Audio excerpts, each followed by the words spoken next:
What was life like growing up in Los Angeles? Our family of 8 shared a home with a Korean family of 8, and there was a curtain that separated our quarters. Each family had one bathroom apiece.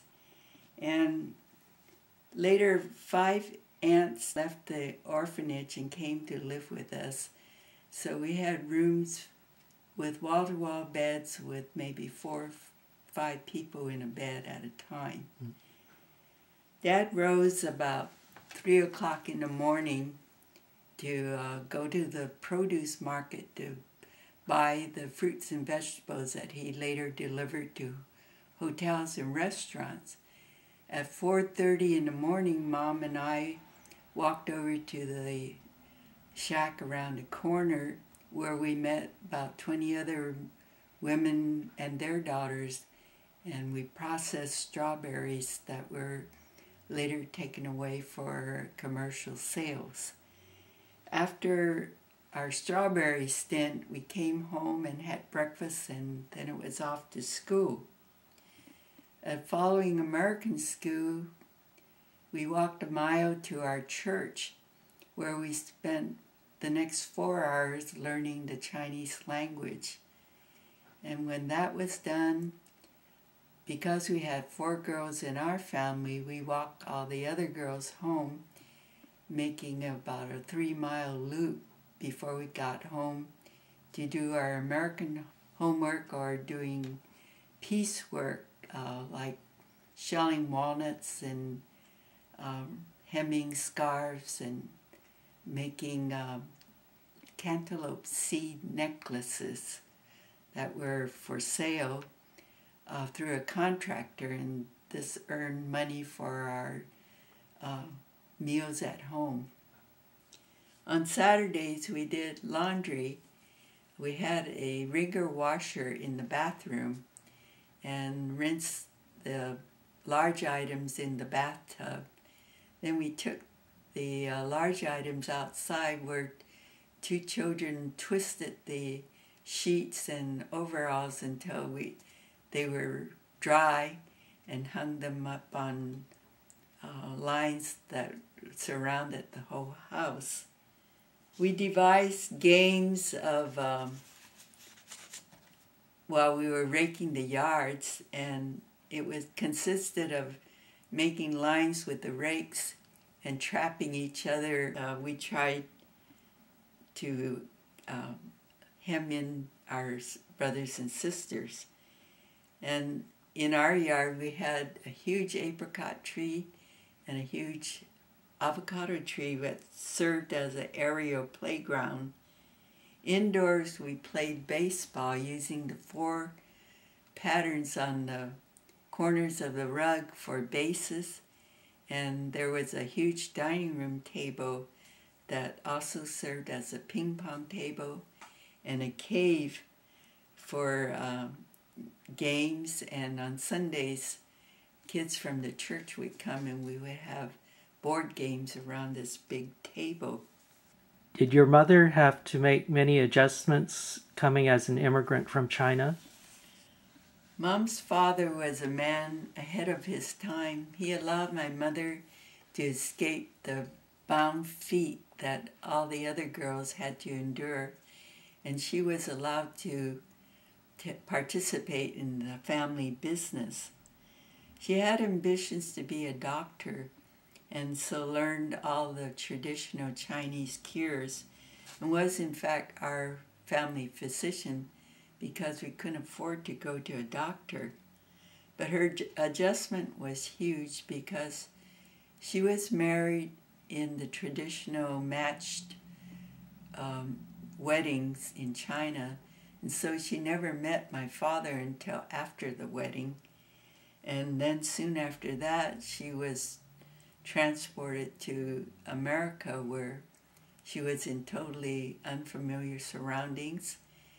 At home, there were servants to do the cooking and the housework and cleaning, but here in America, she was the sole cook and housekeeper and had to cook for 20 farmhands as well.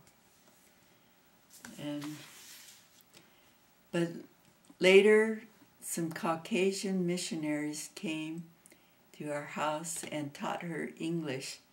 She was able to learn to read and write English and passed the naturalization test and became an American citizen. These same missionaries also led her to Christ, so she quickly discarded her Buddhist religion and fervently embraced Christianity. This was during the Depression era. Did your family have to face many hardships? We faced the same hardships that millions of people around the world face. It was the only time that I ever saw my father in tears. We were about to lose our family home, so all the children rushed to get their piggy banks and offer it to him to help with the mortgage. It was a futile effort, but somehow we managed to save our home. We all survived on meals of soda crackers and pigtails and free undesirable meat parts that the butcher gave us for free. You've spoken often of culinary adventures that your father would later take the family on. Well, when my dad's customers finally paid for their produce, Dad treated us royally to lobsters, abalone, giant mushrooms sautéed with rabbit, and he was a masterful gourmet cook. And on Sundays, after church, if he didn't turn left on our street, it meant that we were in for an adventure. We sometimes landed at the beach or on the piers or in the orange groves with the snow-capped mountains in the distance, and we often had picnics out there. Once he dressed as a clown, and on Halloween gave us our treats that way. For clothing, we generally wore hand-me-downs of homemade dresses, and when our shoes wore out, we cut out cardboard soles and slipped them in to keep the rocks and dirt out of our feet. We shared one big brown teddy bear and a Raggedy Ann doll that Shriners gave us and other homemade toys. And later we received skates, and one night we got really carried away.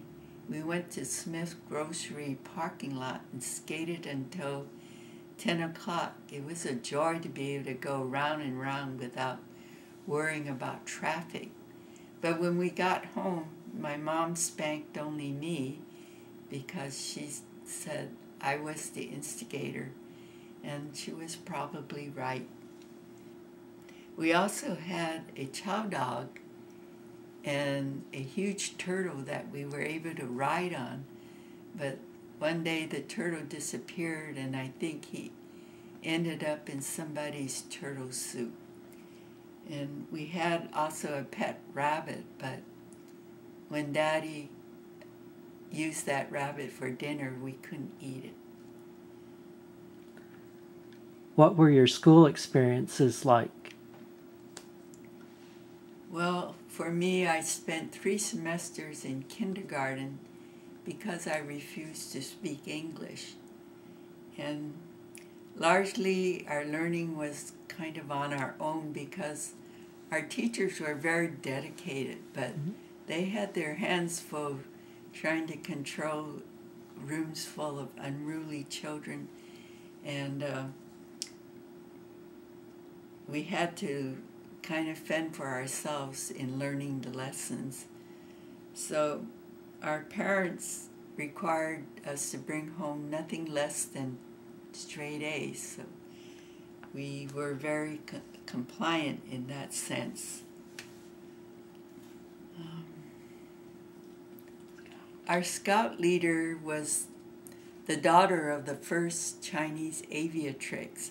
And so she taught us all about flying. But because World War II happened, there was a shortage of gasoline, so we never got airborne. Your family was very involved in church. What kind of activities did you have? All of the young people sang in the church choirs, and some of us were able to teach Sunday school. Once each year, we emptied our dad's truck and hauled all the kids to Griffith Park for our annual church picnic. And as we passed through the 3 tunnels on the way, everyone shouted to hear the echoes from the tunnels. Our dad was the trustee, treasurer, chief cook, and handyman at church, and all the young people pitched in and helped on all the dinner occasions and meetings with other churches. The elders were very open with the young people. They allowed us free hand, and we painted the church fellowship hall and the bathrooms, and we're even able to convert all this floor-to-ceiling plain windows in the sanctuary and made simulated stained glass windows. Among other projects that we were involved in were working at our denominational church camp called Pilgrim Pines. We dug trenches for sewers, worked on the roofs, and did other handyman work there. And the young people enjoyed recreation by putting on sock hops and other events like going to the beach for all-night grunion hunting. And at other times we went biking, bowling, and we did a lot of ballroom dancing, swimming, and there was a women's basketball team and hiking trips to the mountains. Again, we emptied my father's truck, and we were able to take the church children and even some adults to Bakersfield, where we saw hills covered with bright orange poppies and bright blue lupins. As we came down the grapevine, we thought we were at the ocean because there were so many blue lupins that were waving in the wind. It looked just like there was a big ocean there.